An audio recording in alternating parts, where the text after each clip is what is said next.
1062 The Voice of Love, kekasih Tuhan, masih di program Cermin Hati di malam hari ini.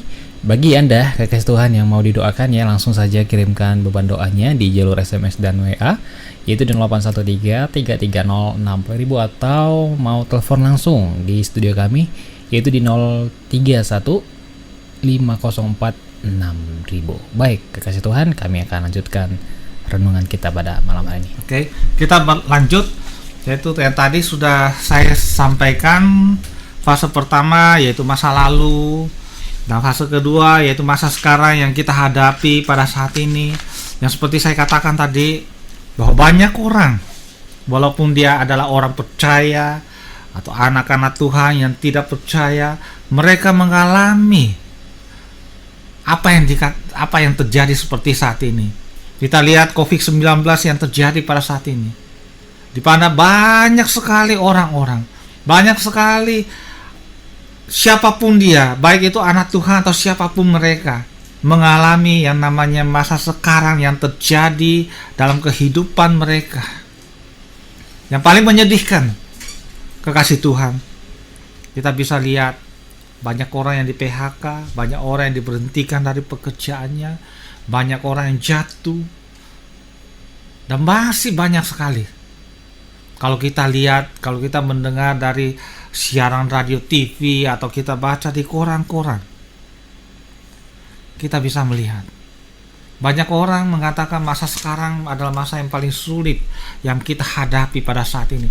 Masa yang sangat sulit di tahun 2020 ini, di mana kita harus mengurungkan diri kita di rumah, dan tidak ada kebebasan untuk bekerja, dan tidak ada kebebasan untuk kemana-mana, tidak ada kebebasan untuk menikmati yang menikmati makanan yang enak, menikmati suasana yang enak. Sudah tidak ada lagi pada saat ini.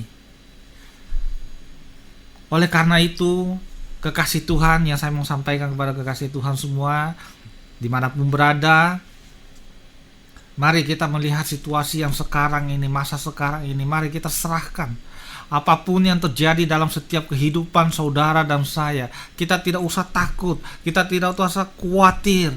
Tuhan pasti memelihara saudara dan saya. Dia tidak pernah untuk meninggalkan saudara sedetik pun. Dan dia pasti akan membuat saudara dan saya bisa menghadapi masalah-masalah ini. Kekasih Tuhan, di masa-masa yang sekarang ini, kalau kita berpikir lagi lebih jauh ke depan, kalau kita melihat lebih jauh ke depan, kita pasti merasa bahwa sudah tidak ada jalan dalam kehidupan kita. Tapi mari saya mau mengajak kekasih Tuhan, kita harus bangkit dari keterpurukan yang saat ini ada di depan mata kita, dalam kehidupan kita. Kita harus bangkit. Jangan sampai kita kalah. Jangan sampai masa sekarang ini yang membuat kita tidak bisa berdaya untuk bangkit, yang membuat kita jatuh, yang membuat kita tergeletak. Sungguh,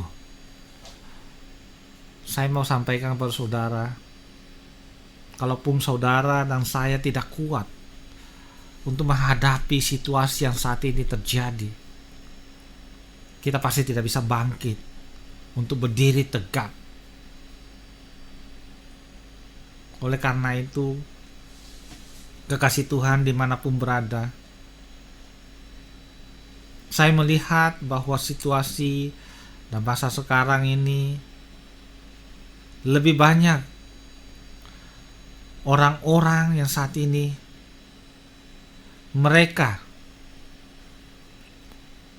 lebih merenungkan nasib mereka yang akan terjadi. Lebih mereka memikirkan apa yang harus dilakukan. Tetapi kekasih Tuhan, yang saya mau sampaikan pada kekasih Tuhan pada malam hari ini. Kehidupan yang saudara alami sekarang ini ada satu ujian dan cobaan dalam kehidupan saudara dan saya. Dan Tuhan kita tidak pernah membuat suatu ujian dan cobaan melebihi daripada kekuatan saudara dan saya. Saya bersyukur kekasih Tuhan, dalam kehidupan setiap hari saya bersama dengan keluarga dan anak-anak, saya bersyukur anak saya yang bekerja, dia tidak di PHK. Dan saya bersyukur lagi, walaupun dia tidak di PHK, walaupun dia masih bekerja, dia juga tidak dirumahkan, atau dia tidak sip-sipan dalam pekerjaan. Hari ini masuk, besok nggak masuk, hari besok masuk, lusa nggak masuk. Dia tidak seperti itu, digilir. Banyak saya lihat perusahaan-perusahaan besar atau apapun, mereka digilir dalam pekerjaan mereka. Jadi dalam sebulan mereka hanya bekerja 15 hari. 15 hari itu off dalam kehidupan, dalam pekerjaan mereka. Jadi mereka seakan-akan menerima gaji separuh-separuh. Tapi saya bersyukur untuk masa-masa sekarang ini, anak saya tidak seperti itu. Dan pemeliharaan Tuhan dalam keluarga saya bersama dengan anak dan istri, kami selalu dipelihara oleh Tuhan. Tidak ada satupun pekerjaan dari anak saya terlantar, tapi semuanya berkat Tuhan kepada keluarga saya. Oleh karena itu, kekasih Tuhan, sekali lagi saya mau katakan pada kekasih Tuhan, di dalam Amsal 17-18 ini ada 3 fase yang saya sudah katakan tadi. Fase pertama yaitu masa lalu, dan fase kedua masa yang sekarang yang sudah terjadi saat ini di depan mata saudara, di depan mata kita melihat situasi yang terjadi pada saat ini. Kita tidak bisa mengelak siapapun, kita tetap harus menghadapi semuanya ini dengan penuh tantangan dan rintangan yang terjadi dalam kehidupan saudara dan saya. Siapapun saudara, baik dia hamba Tuhan, baik dia seorang pengusaha, siapapun, mereka menghadapi semua ini. Enak atau tidak enak, tetap kita harus jalani dengan situasi yang sekarang ini. Tapi apakah kita sebagai orang percaya, kita sebagai anak-anak Tuhan, kita menyerah dengan masa-masa yang seperti ini? Tentu kita tidak bisa menyerah dengan situasi dan keadaan yang membuat kita seperti ini. Mari kita bangkit, kita hadapi semua masalah yang terjadi, apapun yang terjadi dalam kehidupan ini. Karena di balik semuanya ini, saya yakin dan percaya ada sukacita yang sangat luar biasa dalam kehidupan kita, dan pertolongan Tuhan tepat pada waktunya pada masa-masa sekarang ini. Ini masih seperti cobaan-cobaan sekecil saja yang Tuhan berikan kepada saudara dan saya di masa sekarang ini. Tapi apakah kekasih Tuhan mau terpuruk dengan masa sekarang ini? Saya harap masa sekarang ini kita jangan lagi terpuruk, tapi kita harus bangkit dan tidak usah lagi melihat masa lalu, masa sekarang, dan kita menuju ke masa depan yang sekarang kita mau masuk ke dalam masa depan. Karena masa lalu sudah ada, masa sekarang yang kita hadapi, masa depan yang akan kita mau hadapi. Di ayat 18 dikatakan, masa depan ada dan tidak akan hilang. Jadi masa depan kita ada, dan sungguh ada, dan pasti ada, tidak akan hilang. Karena Tuhan sudah menjanjikan pada kita bahwa masa depan bagi anak-anaknya, bagi orang percaya, bagi kita anak Tuhan, Tuhan sudah sediakan masa depan yang terbaik dalam setiap kehidupan kita, asal kita benar-benar ada di dalam kehidupan yang Tuhan mau. Jangan saudara mengatakan bahwa masa depan pasti ada, tapi kehidupan saudara bagaimana? Kehidupan kekasih Tuhan bagaimana? Tapi Tuhan sudah menjanjikan kepada saya dan saudara masa depan itu ada dan pasti ada dan tidak akan hilang kalau kita benar-benar ada hidup di dalam Tuhan. Oleh karena itu, kita sebagai anak Tuhan atau orang yang percaya bahwa masa depan kita ada di tangan Tuhan. Masa depan kita bukan ada di tangan orang. Masa depan kita bukan ada di tangan COVID-19 yang terjadi pada saat ini, tapi masa depan kita ada di tangan Tuhan. Nah, Tuhan pasti pemeliharanya jauh lebih luar biasa. Saudara tidak bisa bayangkan. Tapi kalau Tuhan sudah bekerja, kalau Tuhan sudah turut bekerja dalam setiap kehidupan saudara dan saya, itu jauh lebih baik. Oleh karena itu, masa depan yang bagaimana yang Tuhan mau berikan kepada saudara, atau Tuhan janjikan kepada saudara dan saya, tentu masa depan itu yang baik dalam kehidupan kita. Banyak orang mengatakan seperti ini, masa depan saya sudah tidak ada, masa depan saya sudah suram, masa depan saya sudah tidak ada orang percaya karena situasi yang terjadi saat ini. Mungkin ada toko atau orang yang membuka usaha atau perusahaan-perusahaan mereka yang jatuh dan tidak sanggup membayar utang mereka, sehingga mereka berpikir bahwa masa depan saya sudah tidak ada, masa depan saya sudah hilang, kepercayaan saya sudah hilang, tidak ada lagi orang yang percaya kepada saya karena saya tidak sanggup membayar utang saya karena COVID-19 ini. Oleh karena itu, mari kekasih Tuhan, saya mau ngajak kekasih Tuhan untuk bangkit berdiri. Apapun yang terjadi, saudara tidak bisa melunasi utang saudara, saudara tidak bisa membayar tagihan-tagihan saudara, pasti ada cara lain supaya saudara bisa datang kepada orang yang saudara utang untuk membicarakan masalah ini. Dan pasti Tuhan akan membuka jalan bagi saudara. Karena kalau saudara tidak mau datang, atau saudara tidak mau untuk meminta, pasti saudara tidak bisa akan bangkit. Pasti saudara seperti tidak ada harapan dalam kehidupan saudara.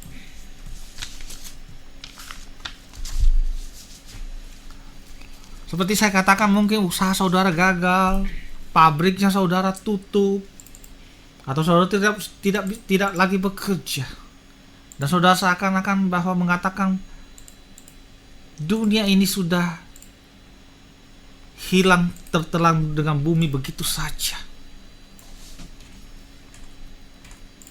Dan mungkin saudara mengatakan bahwa tidak ada harapan lagi,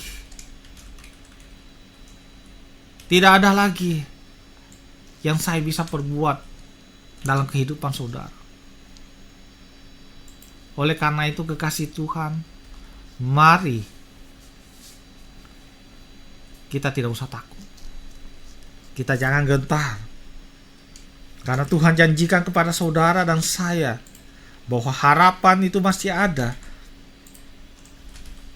dan masa depan itu pasti ada dalam kehidupan saudara dan saya. Di dalam situasi seperti ini, COVID-19 yang melanda seluruh dunia, tidak ada satupun tempat yang enak untuk kita hidup di tempat yang ada sekarang ini. Kalau dulu mungkin kita bisa merencanakan, mengangan-angankan sesuatu.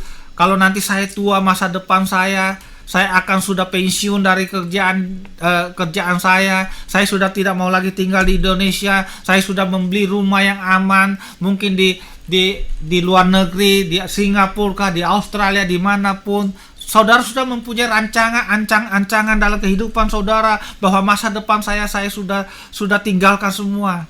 Tetapi apa yang terjadi sekarang, saudara-saudara? Saudara merencanakan bahwa di Singapura adalah kota yang terbaik bagi saudara untuk masa tua saudara, masa depan saudara. Saudara bisa